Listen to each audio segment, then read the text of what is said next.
Welcome to this episode of the Legal Paige podcast. Today, I asked for all of your guys' help with this episode because it's a lot different, and I had you ask me anything, definitely non-legal related, more business and personal questions. And for this episode, my podcast manager, Morgan, will be moderating the episode. So she kind of curated all these questions down for you, and it was so fun to record.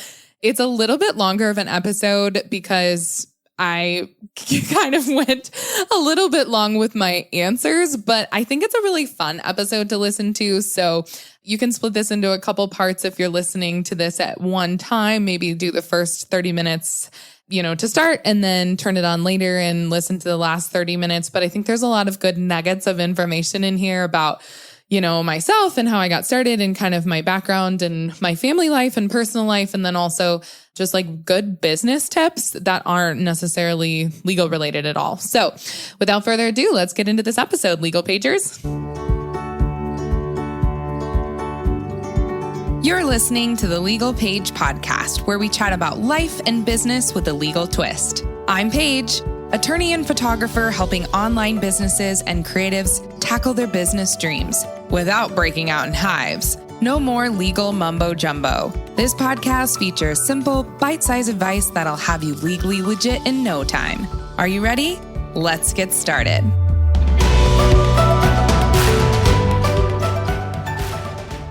Hey, everyone. Thank you for joining us on this episode of the Legal Paige podcast. This is a totally fun and random episode because I have my podcast manager here with me, Morgan. She is from Canada.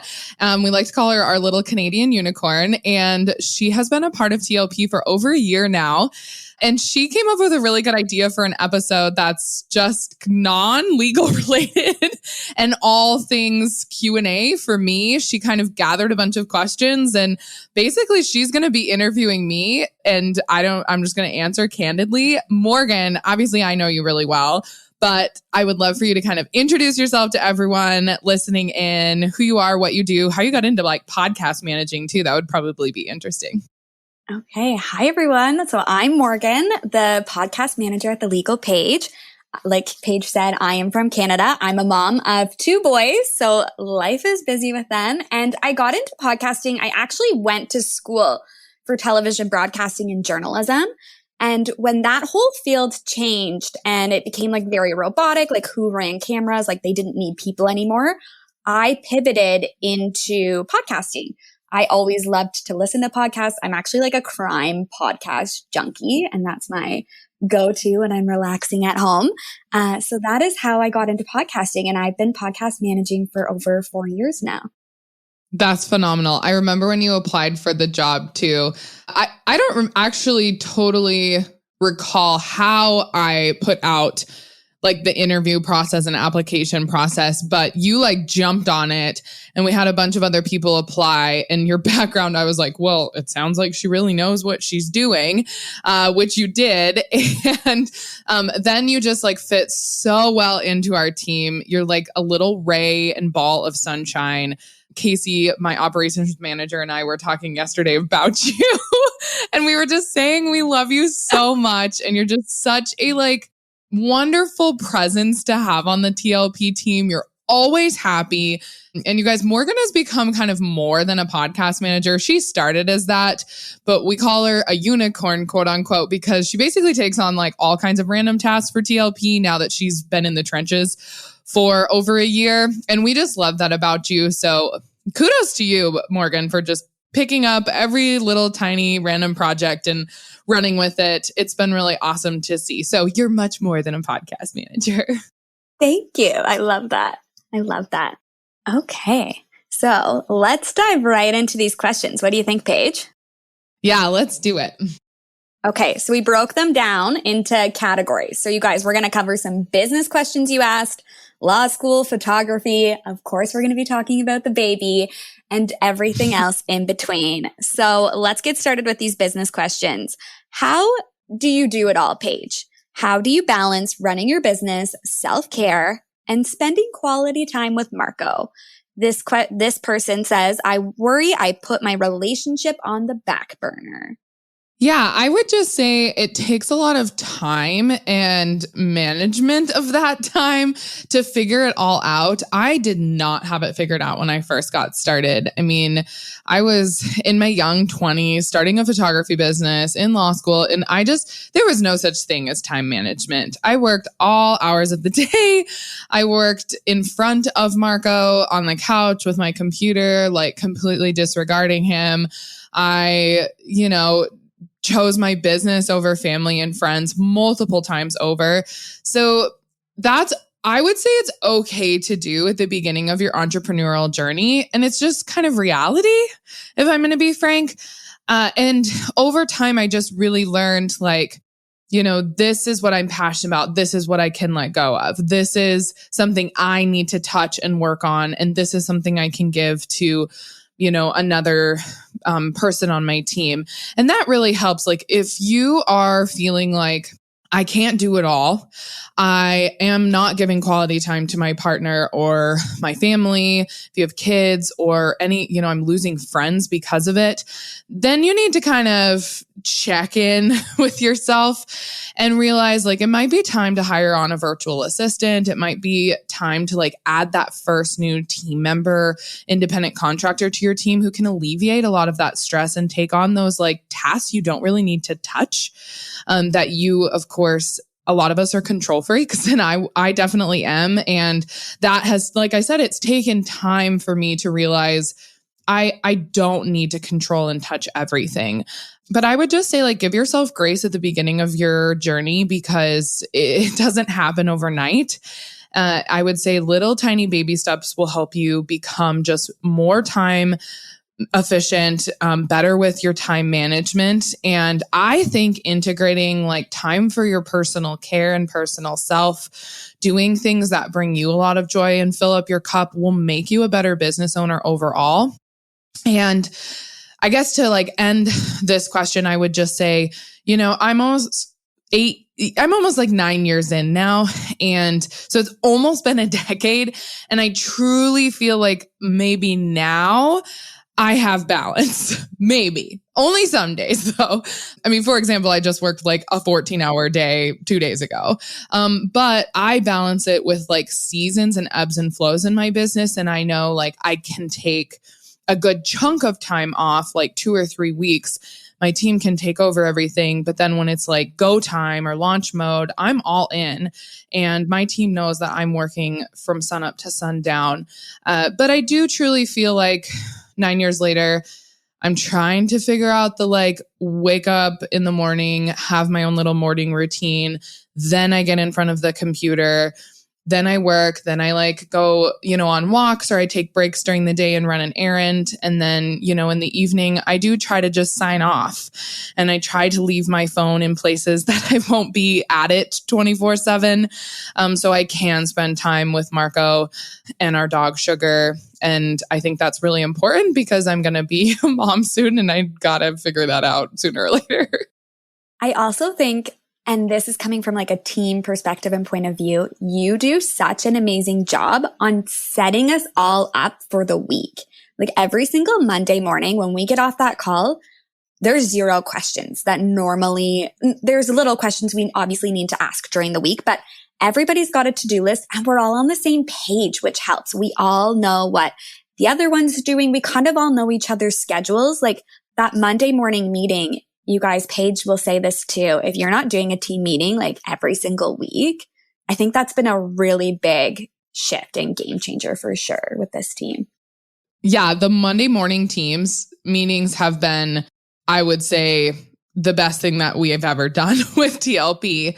I actually took that initiative from a friend of mine who also kind of runs a similar small business women-led team and has, 5 to 10 people on her team. And she really said, even, we have employees and contractors on TLP. And so a lot of our contractors do get on our team meeting and they choose to do so. It's a voluntary thing. Of course, they get paid for being there. But a lot of times people just think they can only do that with employees. And because we have people all across the country and like you said, Morgan, on varying schedules, we have lots of moms We have lots of people who work kind of in the afternoons and evenings, some people who prefer to work really early mornings, people who like to work during their kids' nap times. Like we've all just evolved around each other's personal schedules. That's why I love being a women-led team, because we all really respect that. But like you said, I think the team meetings set us up for success every week. And people can inform one another like, hey, I've got this going on. Hey, I'm going to be out this time. Hey, if you could reach me at this time, this is probably a better time for us to schedule a call, that kind of thing. So I'm glad you touched on that, because if you guys aren't doing regular team meetings and not just like sporadic, hey, let's jump on a Zoom call and talk about this, I don't think you're setting your team up for success. Absolutely. Okay. So this next question, this is going to be a good one, you guys. Your outfits are always on point in your photos. What is your favorite thing in your closet? Paige, your branding photos are amazing. So spill the secrets for everybody. This is such a funny question to answer. So random. Okay. First of all, I think branding photos are very, very, very important for people who run primarily online businesses. So I think if you aren't doing it frequently, like at least every quarter, I think you're doing it wrong. I'm just going to boldly make that statement, because you need to be kind of a presence online consistently, and you need to change up that presence, because if people just see the same branding photos from you over and over and over again, that's boring. Like you're going to get less clicks, you're going to get less people interested, and they'll become disinterested over time. So the first thing I would say is we implemented this basically back at the beginning of 2020. So we've been going for about a year and a half now. I would say, secret power is that I used to be a photographer. I still do photograph like for passion projects and like family and friends on the side, but I don't have like my full-blown photography business anymore, because I run a huge online TLP business and a law firm. But I think because of my background with photography, and I did lots of branding photos, and I posed women primarily. Like that was a huge joy of mine. And one of the reasons I actually became a photographer is I was like, I'm a curvy girl too. And I know that I need to be posed in a certain way, and I want to look a certain way in photographs. So I would try to kind of implement those strategies with my clients in an effort to make them feel really good in the photos that I produced for them. So I took all of that knowledge into like how I want TLP to be branded. Obviously, I don't get a choice in the matter of whether or not my face is a part of the brand, because I put my name in the actual business name. So the legal page is me. And I really know that. I've owned it. I know some people don't agree with that kind of business method. Like they like to kind of be disconnected from the face of the brand, but I want to be front and center. I think my background and my experience and just everything I bring to the table, and obviously I'm the lawyer of the company, I'm the visionary, I'm the CEO. Like it's important for people to see that, and not just to see kind of basic templatey, standard, maybe flat lay type of images, stock imagery. And that's the approach we took. So I have always honestly just enjoyed taking photos.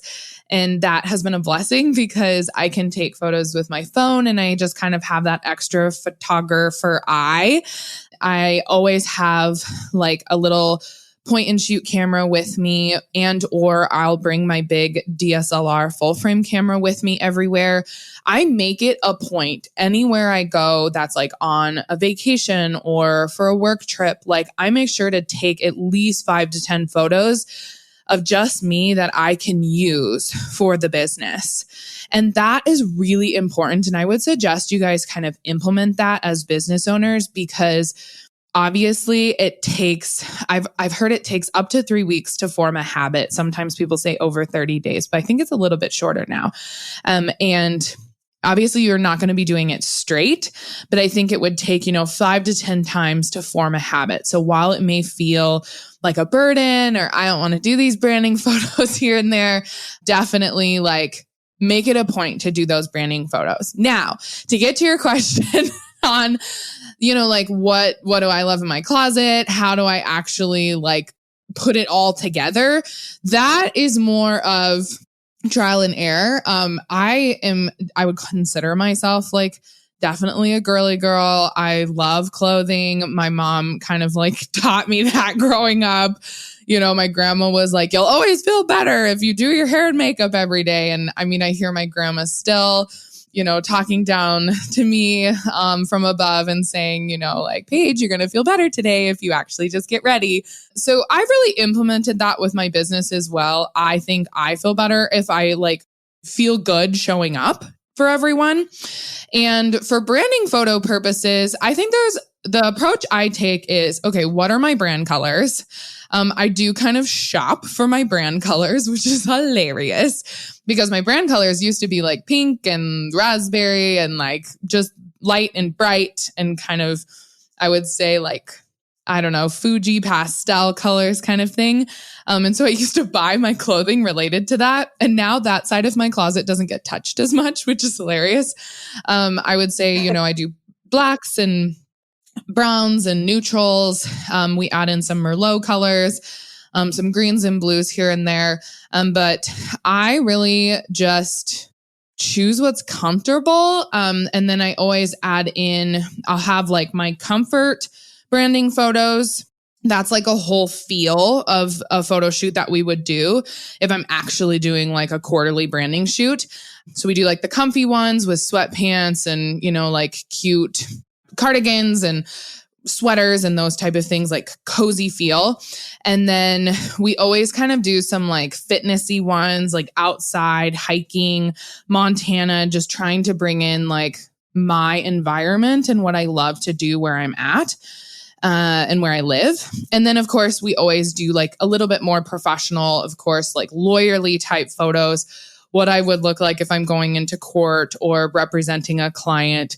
I have learned, though, Morgan, that it's best to kind of mix the comfy with the lawyer because that is the approach we have with TLP is like we don't want to be super staccato lawyery because we don't want to turn people off. Our brand is kind of more like fun and inviting and welcoming to people in the entrepreneur space. Like, let's make the law more approachable and less scary. So yeah. And I mean, I've had this question in DMs too. I get my clothes at like TJ Maxx. I'm still a thrift shopper. I sometimes do Nordstrom, but only on their sales. I do like the Gap quite a bit. I get random things from like influencers online where I'm influenced by them. I don't really shop on Amazon. I would say all of my like fitness attire is primarily Athleta. I do love I would say my favorite thing in my closet is my Lululemon Align pants, but that's just because I'm pregnant and I really love stretchy pants. You guys can all feel me. Yeah. And sometimes I would just shop in the mall sometimes too, at random stores as well that we have here in town locally. So, that's the full blown answer to that question. I love it. I fit in perfect with TLP because we like the same stores. So can't wait till we can go to TJ Maxx together. Okay. So next question, what is your advice? So you kind of already answered this about taking photos for social media, but what is your advice for not only taking photos for social media, but building that beautiful feed? Like when you look at the TLP feed, it has got like a rhythm and a flow and it is so inviting. So share some little inside secrets on that. I don't know if I have an inside secret. I think my secret is Anna. She's our social media manager. So I'm just going to shout out to her. I've learned a lot over the years of curating photos. And if you guys can just let go of curating a perfect feed, that really helps. I mean, we try to make it look pleasant when you land on it. But there's times when we just have a million reels going up and it doesn't really flow. I would say the trick is, again, choose color schemes within your actual brand colors and go with that vibe for all of your photos.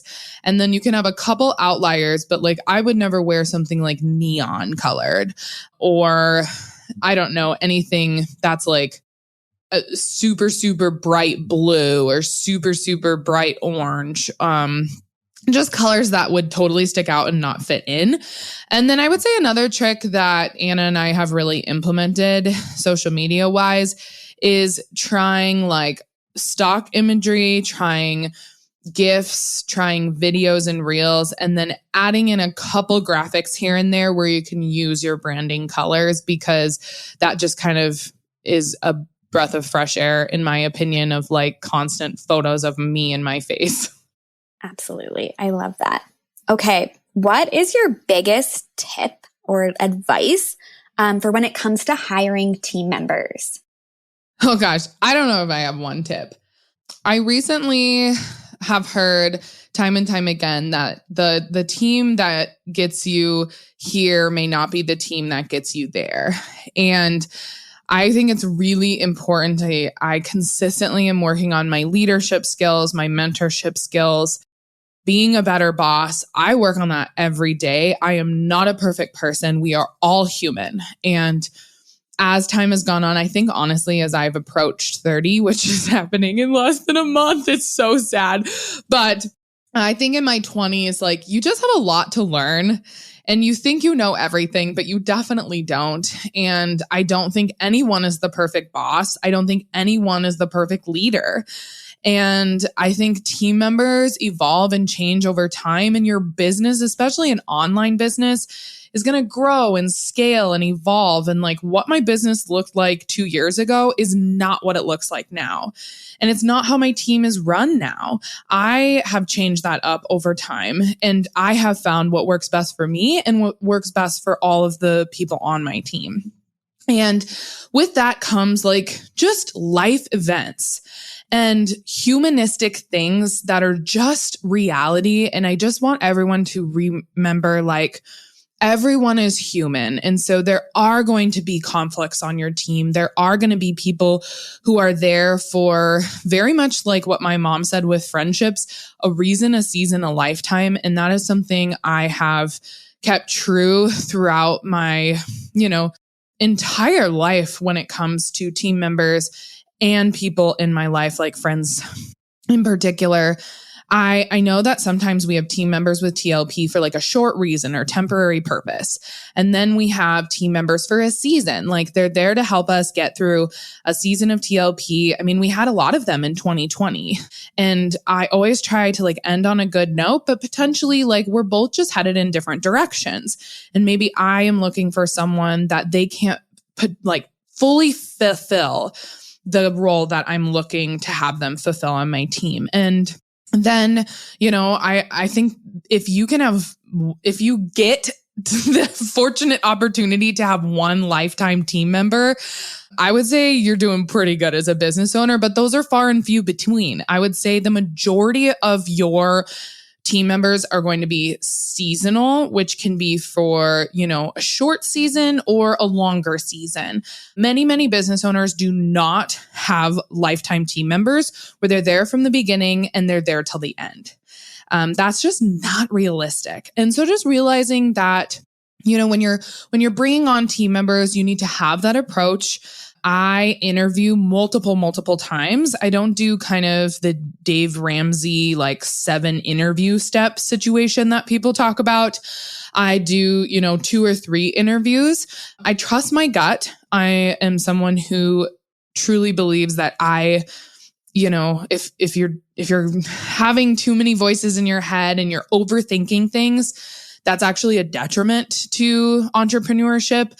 And so sometimes you just need to go with your gut, and it will either work out or it won't. And just have that, frame of mind when you're bringing on team members.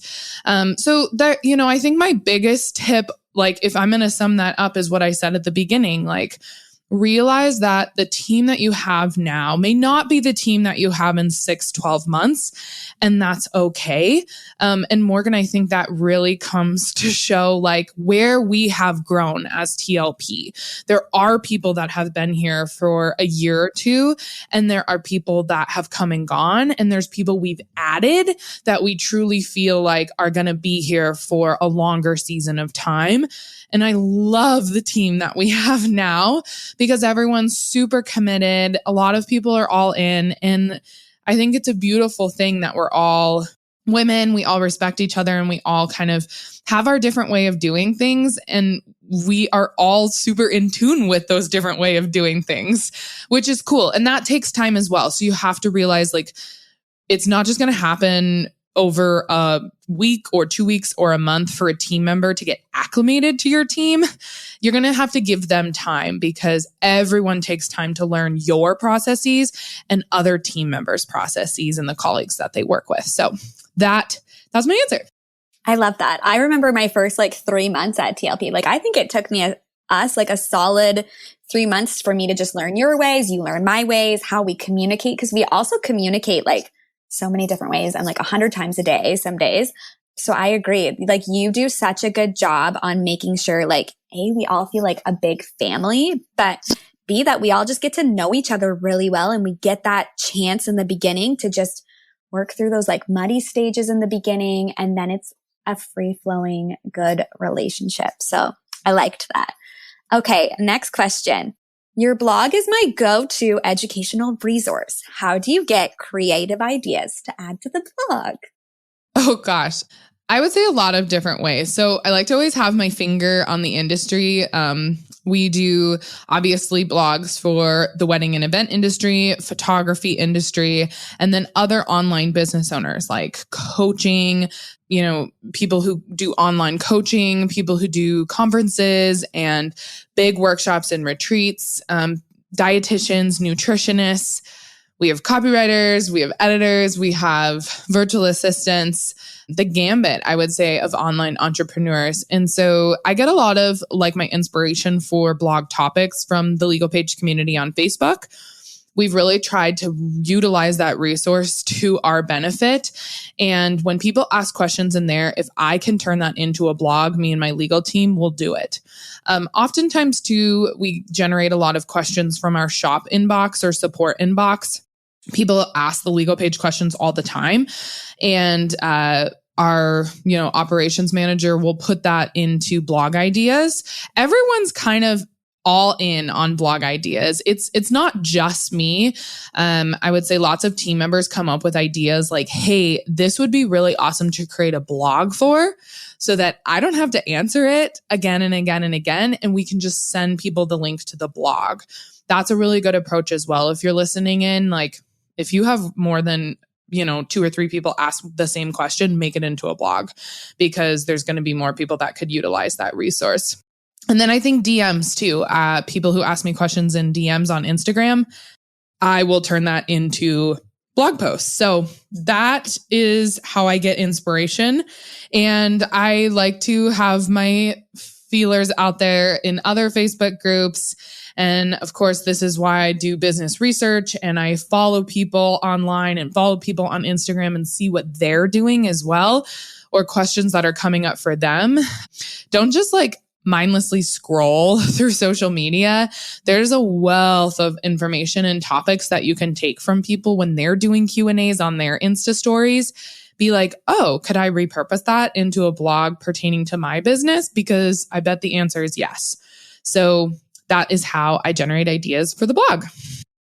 I love that. And yeah, we're all totally tuned into and Paige, you've done such a good job where we can come to you and be on a Monday morning meeting, hey, I saw this blow up on social media over the weekend. What are your thoughts? Should we jump in? And we're also really good at being yeah, pull that idea and put this idea up because it is so current and fresh on people's minds. So I like that about this business.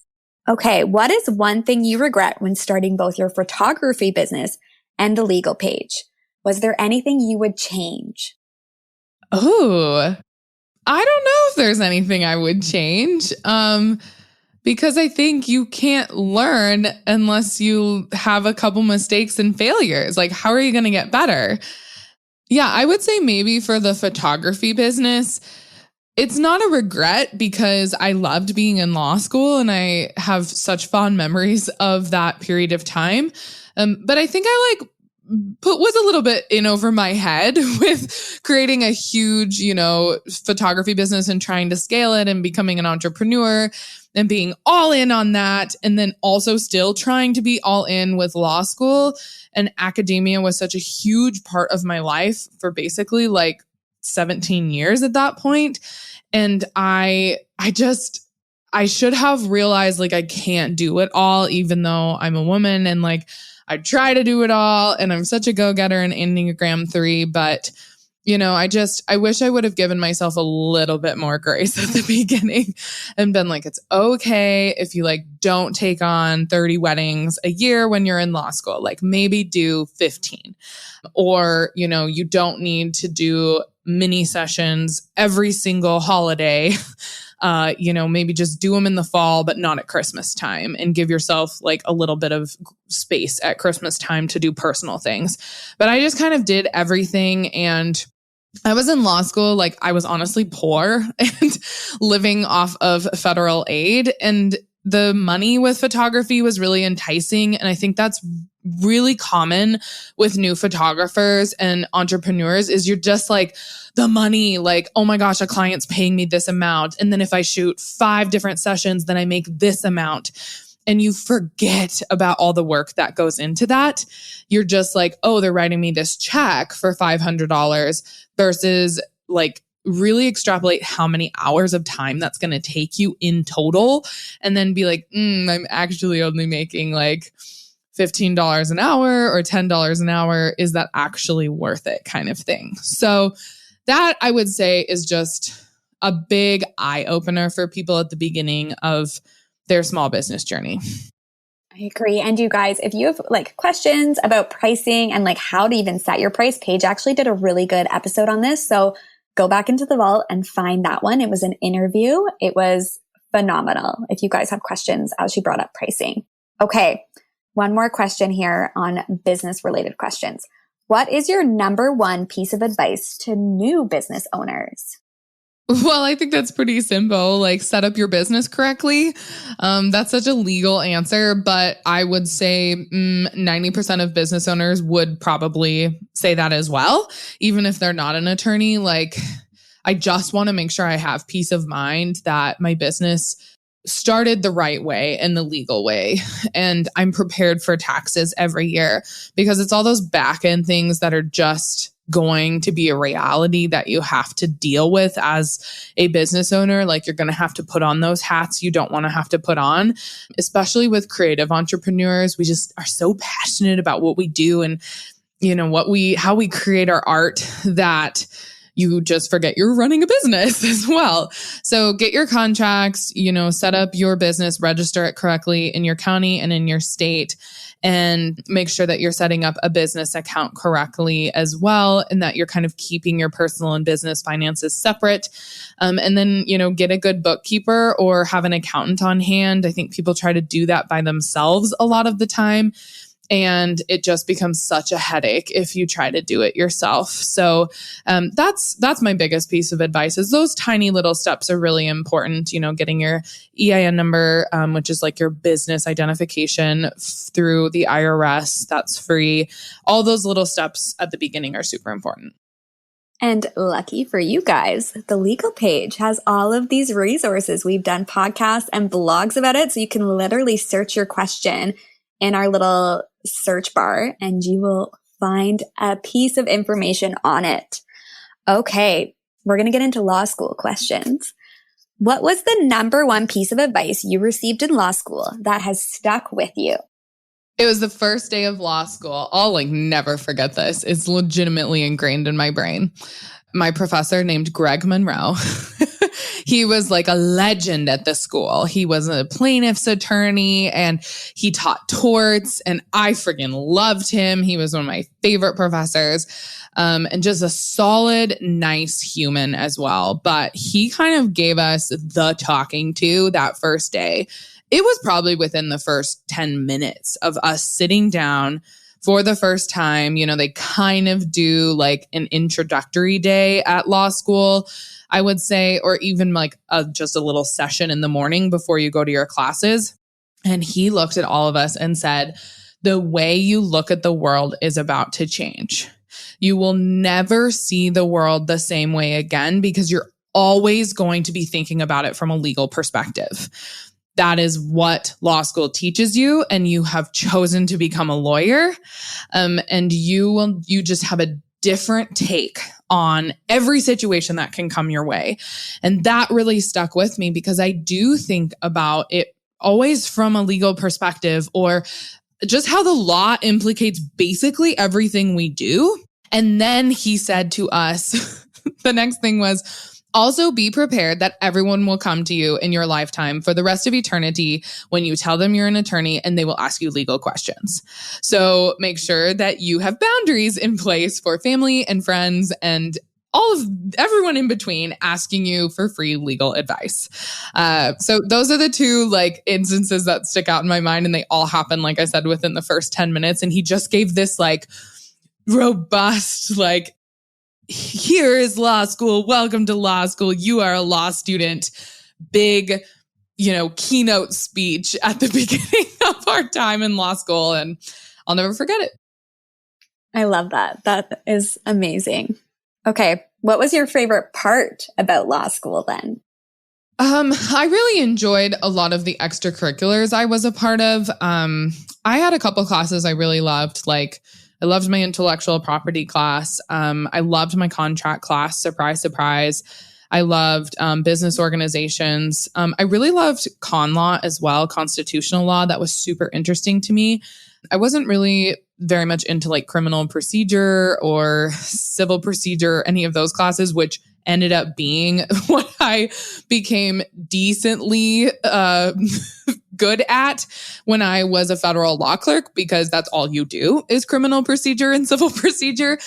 So those are very important classes. If you guys are ever going to law school, definitely listen up. And evidence. Oh my God, tons of evidence stuff. But I would say you can learn that in practice, and it's really hard to learn that kind of stuff from a book. You kind of are taught the basics, and then you have to really be in practice or be in court and drafting different motions and briefs for you to fully understand how all those rules and procedural things work. But particularly for me, I loved my moot court experience, where I was able to basically take a mock case on appeal, draft a huge brief for it with a team. There was 3 of us, and then we all got to argue, and it was like a competition team. I've always been very much into speech and debate. And so anything along those lines, I was very passionate about. So my moot court team was a really phenomenal experience. I was also on trial team, and that was a great experience as well. And then I was on the Montana Law Review. And I would say some of my best friends from law school came from Montana Law Review, where we basically obviously put together publication pieces, I think twice a year, or at least every year, whereby we would edit and curate and make sure that we're putting together really phenomenal academic pieces of writing that are published and then obviously can be cited. And it was just really great research and writing experience to have in law school that you will take with you forever. We had an advisor, and then there was about, I would say 10 to 12 people on the law review. We had a, small group. In Montana, there's only about 70 to 80 people in every class. So that was a great experience as well. But those are my law school highlights. I like that. Okay. What was your least favorite part about law school? I would say the competition, but I thrive on competition. So it's kind of it comes and goes for me. I would say it was really hard. I was always someone who grew up, my parents were so confused why I cared so much about my grades. Because my parents were not the ones that were oh, you're going to be in trouble for getting a B or a C, or you need to study more, or you can't do XYZ unless you do this good in a class. They weren't pressuring me at all. This was all self-induced. And I just really, really cared about getting straight A's and graduating valedictorian, and then being top summa cum laude of my undergraduate, college career, and then also I was in the top 5 of my law school class. So I don't know, competition was just something that I think I enjoyed and thrived on, but it also ate me alive. So I never forgot like just caring so much about feeling like I missed that question on a test, and I would go in my car and just bawl my eyes out. And it was so stupid. But I think back now and I'm like, that's kind of what law school does to you. Like, it's just, our school wasn't as dog eat dog as other law schools, like top tier law schools. Oh my God, I can't even imagine. It would be a nightmare for someone like me in particular. But that was probably my least favorite part of law school, was the competition. And then I would also just say the drama in law school. You're with people that are hopefully like 22, 23 and up. And some people are in their 40s and 50s going to law school as well. Lots of people in their 30s going to law school. And it was just still dramatic. There's a lot of moments in law school that were just silly. I'm like, are we still in high school? What is going on? And I think it had to do with the whole competition. I'm better than you. Ranking was so important in law school, like what rank you had. And people always talked about it. And that was kind of annoying. Even though I thrived on it, like I said, and that helped me do really well because it was like a benchmark I could reach or exceed. And it just is just not fun, no matter what. I think that's every academic situation. Absolutely. I totally agree on that one. I feel like when you go to school too, it's like your school, your class, it becomes like a mini like town, and there's like the cliques and everything too when it comes to it. So I agree on that front. Okay. We're going to get into photography questions, you guys. How did you discover your passion for photography, and what made you turn it into a very viable business? I mean, I was just passionate about taking photos, I guess. I was always like a creative person. I loved scrapbooking growing up. I loved sewing growing up. I would like just create and imagine things with like force as a kid, or dreaming of like, I don't know, television shows or producing movies. I mean, I just had a very creative side to me that was very different than the other side of my brain, which was like all academics and like reading and writing all day long. And I went to law school, and I was like, I can't just do law school. Like it's not going to suit me well as a person. And I wanted kind of an outlet that was creative. I had a really good friend in town who had a very successful photography business, and he was actually my neighbor growing up. And so I always envied him, and I followed him, and I stalked him in high school and in college, and was like, oh my God, what he does is so cool. And he is such a good photographer. He's definitely changed like what he does in his business, but he is extremely talented. And I just remember always hearing people talk and be like, oh my gosh, he takes the best photos, or he's so talented, or oh my God, look at this photo, or people sharing. And it just was inspiration to me. And I reached out to him and I was like, I want to start a photography business.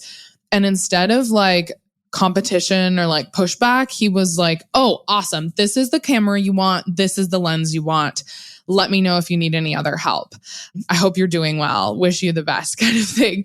And I took it from there, and then just kind of, it just grew over time too. Like my passion became more and more prevalent in my everyday life. I loved taking photos. I love composing photos. I love interacting with people. I'm very much a people person. So getting families together, getting couples together, and like creating that emotion and snapping it into like, a one-dimensional photograph and a keepsake that they can have forever. And then I love the editing process of it too. And like making photos come alive with your unique editing style. And that was really fun as well. And then of course, like when your clients share your photos, there's just this like immediate joy you get from that. They are, happy, and they feel their best, and they're sharing that with their closest family and friends and on social media. And then you're like a part of that, and you got to like help them through that experience. So, that's kind of how I got started and why I loved it so much.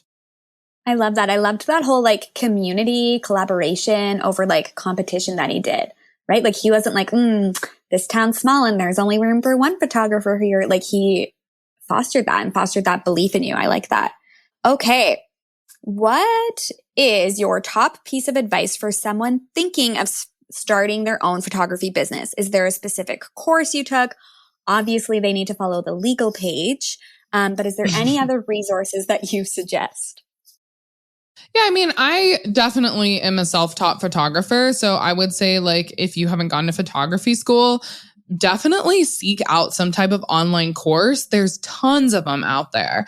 You know, if you want to do more adventure style photography, there's really good courses on that. If you just want to kind of learn the basics of shooting and editing and your camera, there's really good courses on that. I will like full on say here, I took kind of Amy and Jordan's courses, Caitlin James's courses. I took a couple business courses from Jasmine Star. I listen to a lot of podcasts. There's a lot of like free webinars and stuff out there.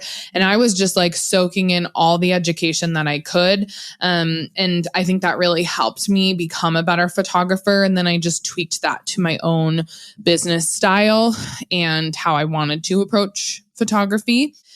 So yeah, and then I would tell people like get a really good full frame camera to start. That is super important. Don't get a crop sensor. I don't care if you shoot mirrorless or, you know, big DSLR, Canon or Nikon. It doesn't matter. Just choose and then stick with it for the rest of time because you're never going to want to switch because it's hard to switch camera bodies.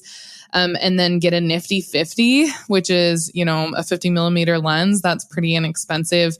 It's not the best of the best lens, but it's a great one to start with and just shoot all the time because it's like riding a bike.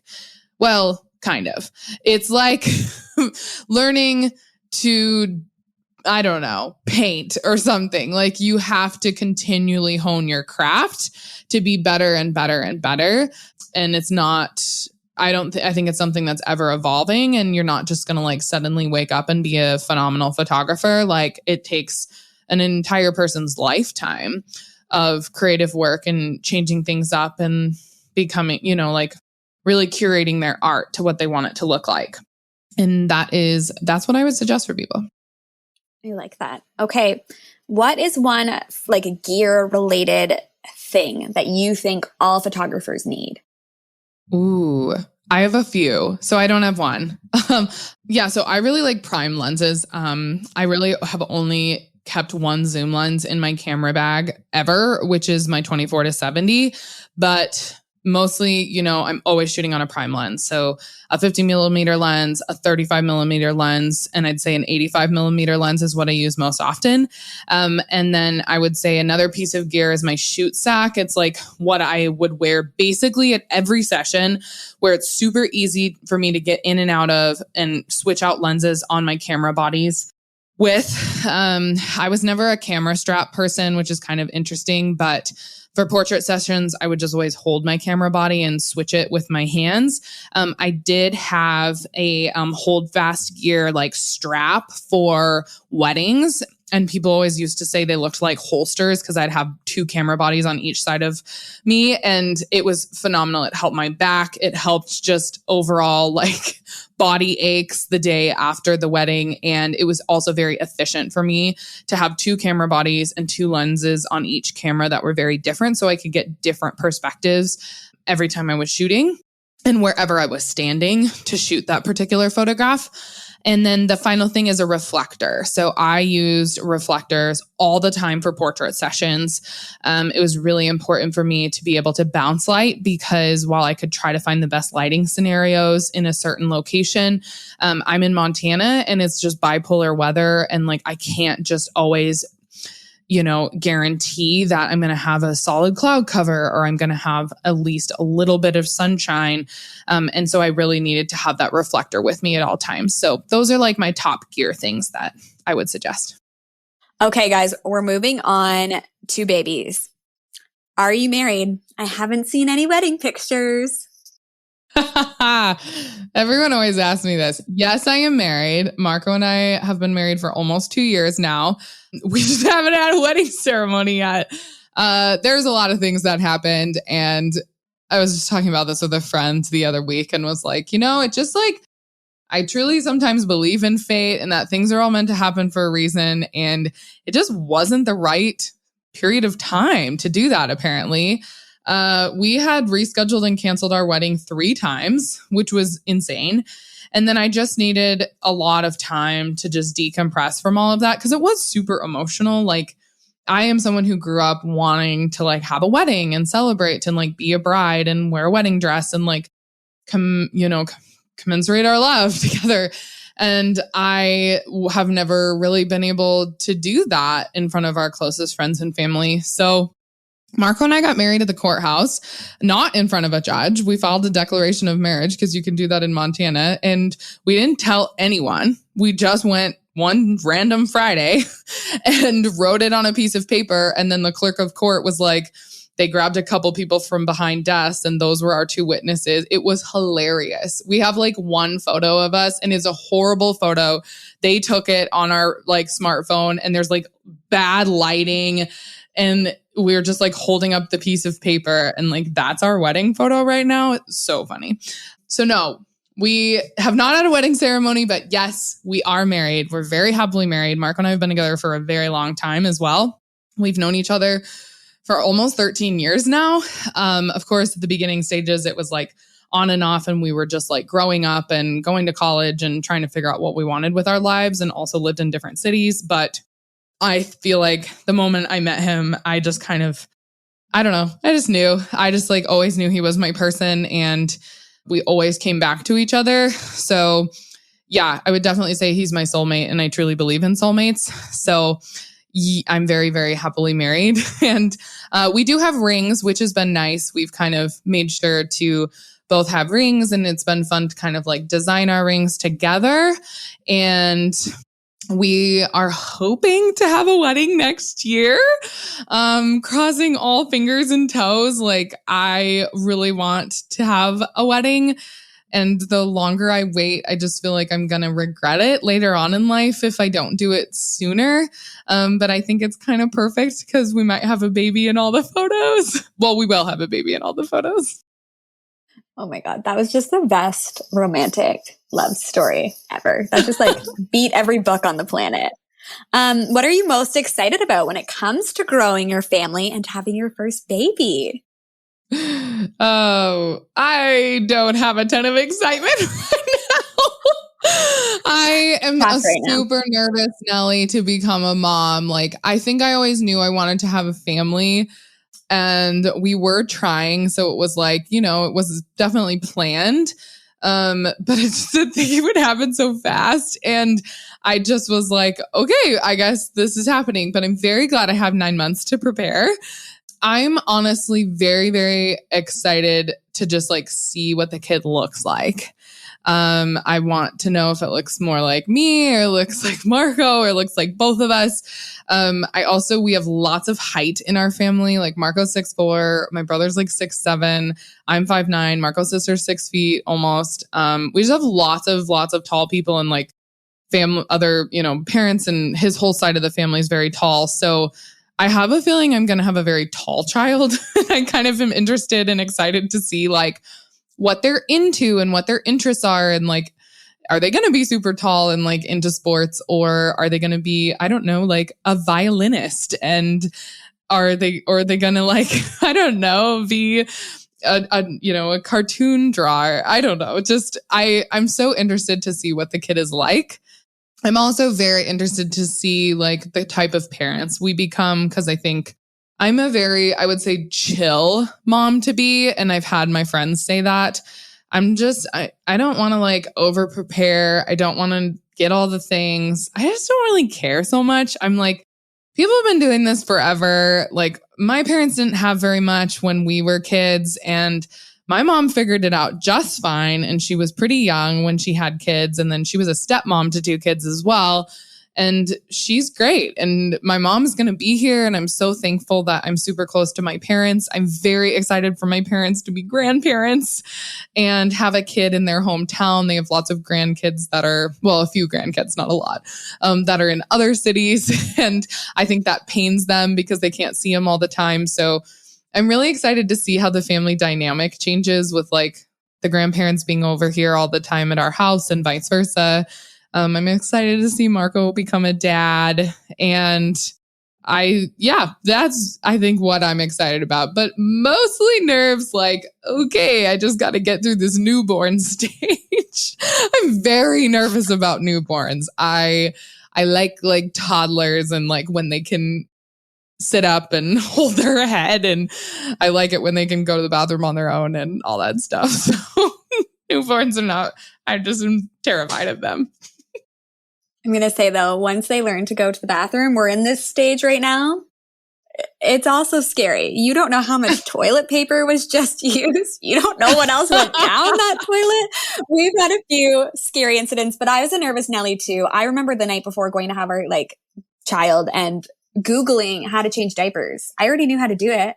I babysat, but I had to Google how to do it because I was so scared and so nervous. So that nervous feeling is totally normal. Okay. Do you have any fears heading into motherhood while also running a very successful business? I mean, yeah, a ton of them. I think I'm just going to try to be overly prepared in terms of entrepreneurship because I know I can figure out the mom stuff. It's just like, you just don't know what to expect. You don't know what your baby's going to like. You don't know what your baby's going to be like. I've heard all of this. And so I'm really just trying to take that chill approach to motherhood. Like, take it as it comes, take it day by day. Like, you and Marco will figure it out. But my business side of things, like, I can prepare for that and I can have my team very much ready for me to be gone for a period of time, or, I'm not going to be as on as I used to be, like only checking in a few times every week kind of thing. I guess I think a really healthy nerve to have is like, what is my business going to look like thereafter? Is it going to be the same as right now? I would say probably not. And I just need to have that open-ended frame of mind that it is going to look a little bit different, but I know tons of freaking boss ass babe moms out there that do it. And I know I can do it. It's just going to be different. And I know I'm going to need a lot of help. So we have been preparing for just like tons of help, like my parents and, how Marco's going to kind of integrate into the work, parenting kind of, mojo that we're going to have here in this household because he's self-employed as well. So just kind of looking at, we've sat around multiple times since I've gotten pregnant and just been like, okay, well, this is, only going to happen for the next 3 months. Like, we're not going to have that kind of free time and we're not going to like be able to just do this. And it's just going to look different. And so, I'm nervous about it, but I'm also kind of like, it's going to be okay and it's going to fall into place. I just have to kind of trust the process of it. My business isn't going to suddenly be okay once I turn a mom. I'm just going to have to work at it from a different approach and perspective. Absolutely. I agree. Okay. I think I know the answer to this one, but if you had to pick a mom to look up to, who would you pick and why? Yeah. I mean, everyone probably can figure that out by now. I mean, it's my mom. Like, I'm obsessed with her and we're really, really close, but also like she has honestly said this too many times. Like, she was basically born to be a mom. And she just was so excited to have kids. And that's like kind of her life dream, was to be a mom. And I think that's totally fine if that's a woman's life dream. And that's what my mom's was. And she also like married my dad, who was previously married and had 2 kids. And my mom was like 22 or something and met this 31-year-old that, had I think like 6-year-old and 3-year-old or something. And so my mom like suddenly became a step parent and then had my brother and then had me. And like, she had 4 kids at one time, like running through the house, and she was only 26 years old. So she's a badass. I respect her. And also I'm just very thankful I'm super close to my mom because I think she knows a lot of things that I can just call her up and help her with. And she's really excited for me to be a mom too, because I think she gets to like have those mom feels again. And like when my brothers had kids, it's just not the same. Like for her, I think she can't be as close in like the whole parenting kind of thing. She has to like do it from a distance, and she doesn't, want to like intervene too much or provide too much support or suggestions. Doesn't want to rock the boat because she's like, the mother-in-law technically. So I think she's super excited because it's like no holds bar. She doesn't like care what she tells me, and like I'm her daughter, and that's just kind of, I think that's a lot of mother-daughter relationships. Like it's just more free and I respect my mom, and so I'm super excited to get pointers from her along the way. And I've told her, like, I think she'll be in the delivery room, and then I told her, like, you can't leave me for the first month.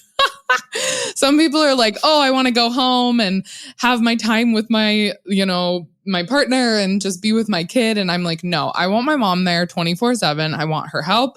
I want to be able to nap. I want my mom to help me take care of my kid and show me how things work. And she's also like a baby whisperer. She's always like holding babies and then like soothes them. And it's just kind of hilarious. So I just want all those good vibes and like Melanie aura around me when I first become a mom. I love that. When my mom tried to leave the room after having our child, and I was like, where are you going? Sit back down. You packed a bag and you're staying. Like, do not leave me. Yeah. What has been one thing you can't live without during your pregnancy? Oh, gosh. Well, I'm almost 20 weeks. So I would say like I'm not in that second half of my pregnancy where I feel like I'm going to have a better answer to this question. Because I think some women are like, oh no, I definitely need this when obviously my belly's growing and my body's changing a lot more. Right now, I mean, the one thing, probably Marco, he's been so helpful. And like, he always, he wakes up super early. We have very opposite schedules. It's kind of hilarious. He like goes to bed super early and wakes up super early. And I like to stay up, and then I don't wake up till like 7:30, 8 in the morning. And we don't set alarms. It's like something that's really helped me. I just kind of let my body wake me up, which then we get on like our own body schedules, which is kind of cool. But he comes and I would say has saved me this first half of pregnancy is like him coming immediately upstairs, checking on me and being like, what do you need? Because I usually always need toast and peanut butter. I usually have toast, peanut butter with a little honey and some cinnamon or oatmeal or something. I used to never like eat heavy carbs or just like something like that in the morning. It just never sounded good to me. And I wasn't like a huge breakfast eater. But I am during pregnancy. Like I can just tell this kid is, obviously taking up more energy in my body. And so when I wake up, I'm immediately hungry. And that has been a lifesaver. I haven't been too nauseous, which has been very amazing. And I feel like I've had a really awesome pregnancy so far, knock on wood. But the morning, like weird feelings and I just need food immediately has been awesome. So that's like the big thing is like Marco coming up, because I can't even imagine like having to do it myself. Oh my God, I'm so codependent.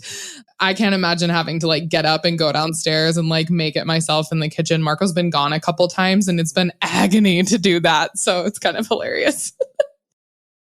Oh my God, I love that. Mine was peanut butter cookies. And when we were pregnant with my first, all our friends knew, like, have a stash of peanut butter cookies because that's all Morgan needs to get through this pregnancy. So I love that. That's awesome. Do you have lots of friends in your hometown, or are they all mainly like virtual friends? Oh, that's a good one. Yeah. I think when you're online all the time, people just think you have lots of online friends, which I do. And I have lots of people who I've met in person at like conferences over the past 4, 5, 6 years who have become good industry friends is what I call them. So I kind of categorize like my in-town friends with my industry friends. They're very different, because I do keep in touch with my industry friends, mainly virtually, more so, and text and calling. But yeah, I have some super close friends in town. I would say I have like a core group of, 5 to 6 people also that I've maintained lifetime friendships with. I have my best friend from kindergarten still, who we grew up together. And she was actually the whole reason I met Marco. She was like with me when we met him. And like, she is a huge part of that story, which is hilarious because she'll always be a part of my story in life.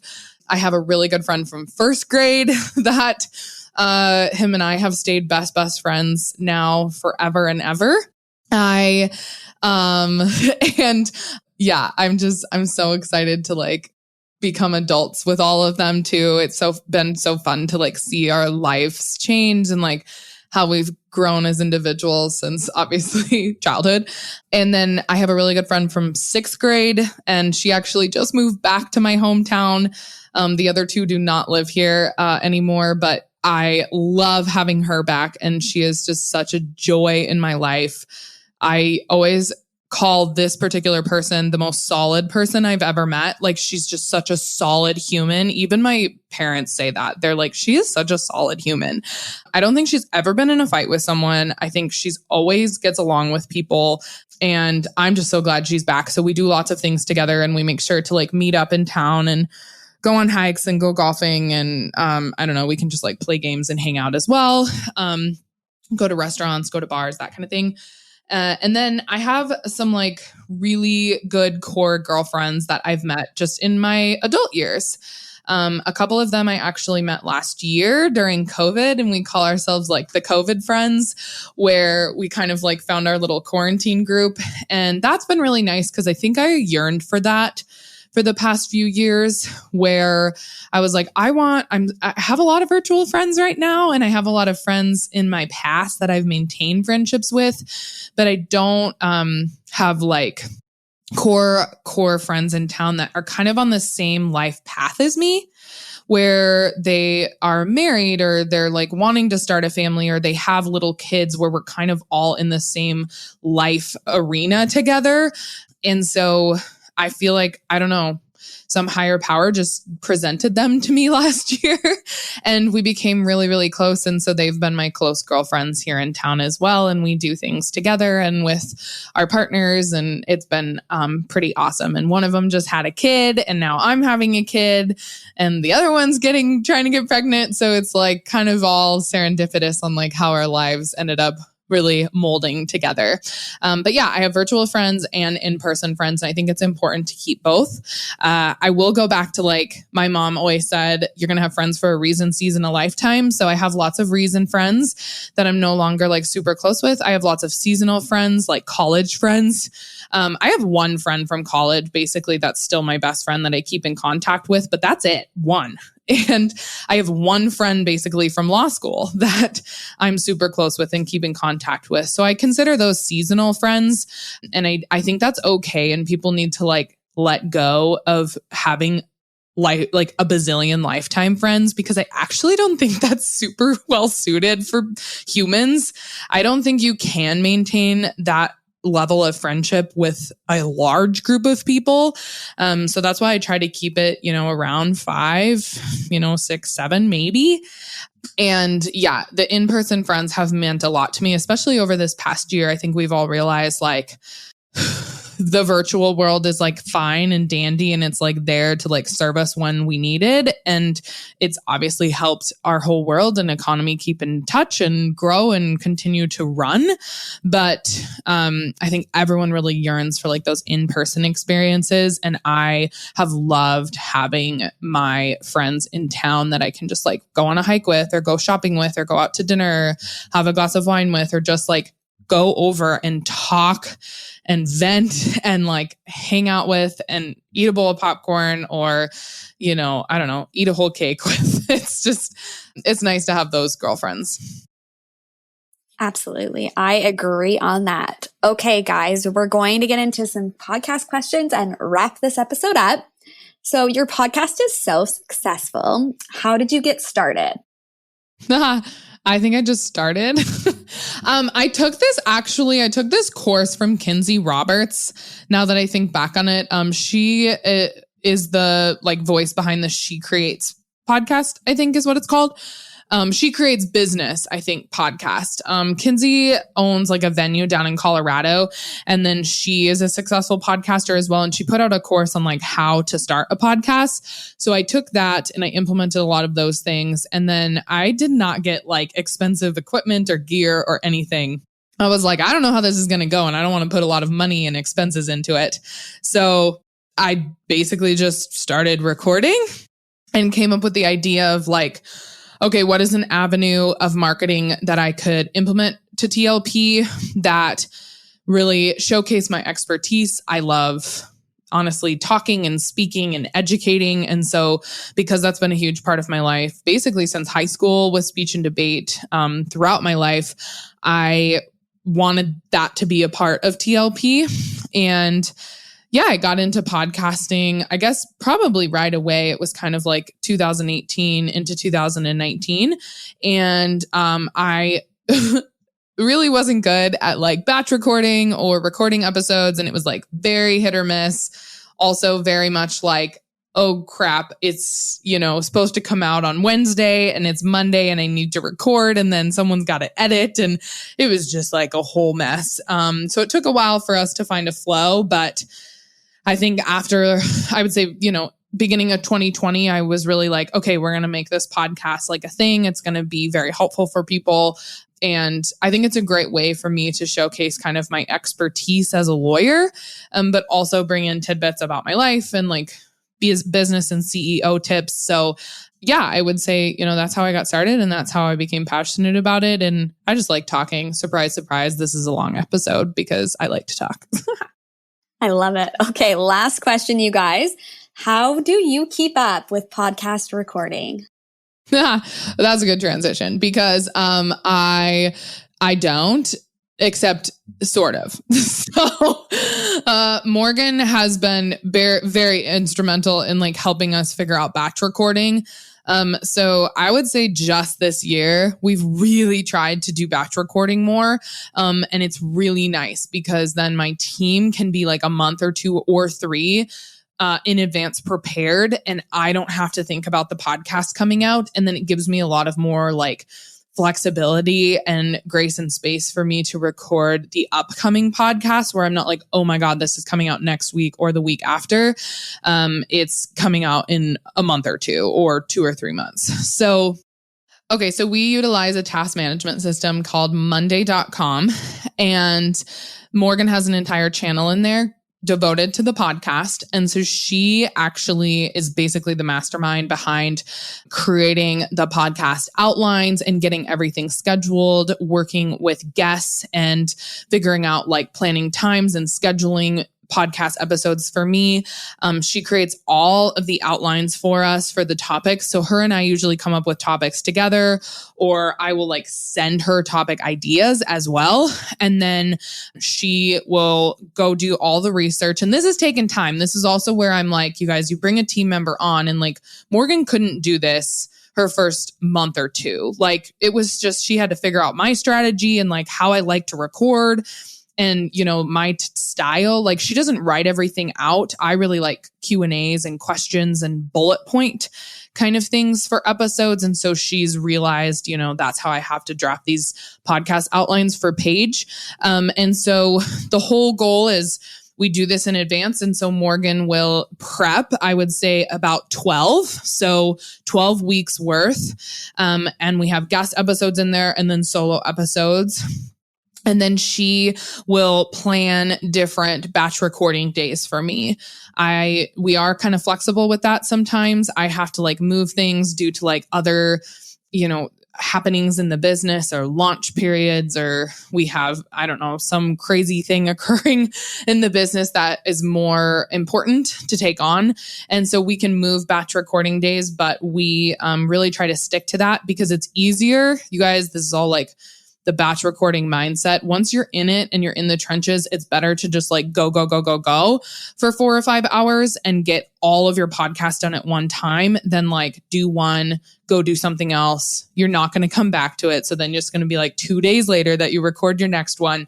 And it's just not efficient as a business owner. So if you are a podcaster, that is how I suggest batch recording. But I would just say for people, like, the reality is you're going to have ebbs and flows in your podcasting journey. And sometimes I'm super on with podcasting and I'm like all in. And sometimes I'm just like, I don't want to podcast anymore. I'm super over it. Morgan, what do we do? I'm not into this, blah, blah, blah. And then Morgan has to like pick me back off the ground and give me a pep talk and be like, no, this is awesome. And these are all the people who listen to your podcast. And like, look at all these awesome reviews, or like, how many DMs did you get this month about, XYZ episode? And so that type of encouragement really helps me keep going with podcasting. I love that. I love being a part of the podcast and the team. I'd also say too, we've worked different ways of batch recording, right? We've done it like different times, everything, what works best. And like one thing we've really learned too doing this is like seasons. Are we going to want to record in the middle of summer? Probably not. It's nice in Montana. Are we really going to want to record at Christmas time? Probably not, right? Mm-hmm. So also just like looking at all of that too has been a big thing in the podcast. Yeah.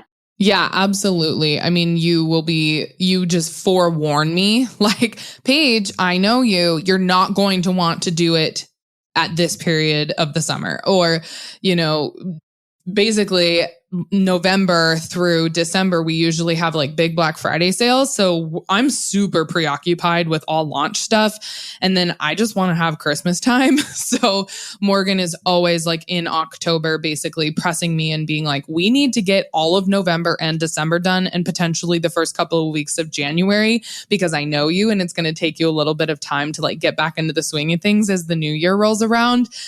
So yeah, I would always say, you guys, like, look for podcast managers like that who can really see big picture, and they're not just like checking boxes and doing, the little, minor tasks that need to get done, like outlining and scheduling and making sure your editor is editing things correctly and getting them up in Libsyn and wherever you host your podcast, all those back end things like Morgan knows like the back of her hand, so to speak. And I don't have to worry about that. But I think it's the bigger picture things, Morgan, that make you a really good podcast manager, where you can see the ebbs and flows of our business.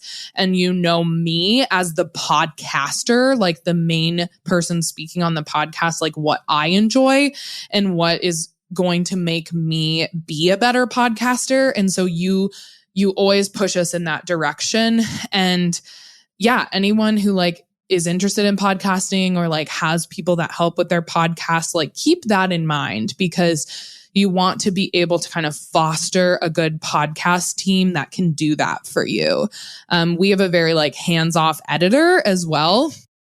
Speaking of, you didn't hear it, but there's a lot of times in this podcast episode where like Morgan and I will mess up, or like we'll be like Daniel cut, for example.